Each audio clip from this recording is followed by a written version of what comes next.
ପଇସା ନେବୁ, ପଇସା ବେଶୀ ନାହିଁ। ଭଲ ଆଜ୍ଞା ଗୋଡ଼ଟା ମୋଡ଼,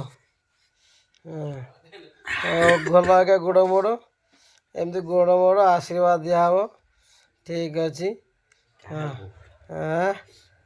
ଆଜି ସାଙ୍ଗମାନେ ମୋର ସାନ ଭାଇ ମୋ ଗୋଡ଼ ହାତ ମୋଡ଼ୁଛି, ତାକୁ ପଇସା ଦିଆଯିବ। ଆପଣମାନେ ପଇସାଟା ସେ ନେଇ କ'ଣ କରିବ, କେଉଁ ଭଲ କାମରେ ଲଗାଇବ କି ଖରାପ କାମରେ ଲଗାଇବ ଆପଣ ଦେଖନ୍ତୁ। ଆଉ ଯେହେତୁ ତା ଗୋଡ଼ ମୋଡ଼ୁଛି ଏଇଥିପାଇଁ ଯେ ମୁଁ ତା ପାଇଁ ହେଲା ମେଡ଼ିସିନ ଆଣିବି, ଆଉ ତା ପାଇଁ ମୁଁ ଇଏ ଆଣିବି ଏ ଯେଉଁ ବରା ଆଉ ପୁରୀ, ଆଉ ତା ସାଙ୍ଗରେ ଘୁଗୁନି ଆଉ ଗୋଟେ ମିଠା। ହାଏ ସାଙ୍ଗମାନେ, ଆପଣମାନେ ଖୁସି ଦେଖ, ଆଙ୍ଗୁଠି ବି ଫୁଟେଇଲା, ଗୋଡ଼ ମୋଡ଼ୁଛି। ମାନେ ସକାଳୁ ଅଧଘଣ୍ଟା ହେଇଯିବ ଗୋଡ଼ ମୋଡ଼ିବା। ମୁଁ ଅବଶ୍ୟ ଭିଡ଼ିଓ କରିନଥିଲି, ଏବେ ମନ କାହିଁ ହେଲା ଭିଡ଼ିଓଟି କରିଦେଇଛି। ଆପଣ ତ ଜାଣିଥିବେ, ଗୋଡ଼ ମୋଡ଼ା ଜାଣିନଥିବେ ଆଉ। ଠିକ୍ ଅଛି ଆଜ୍ଞା।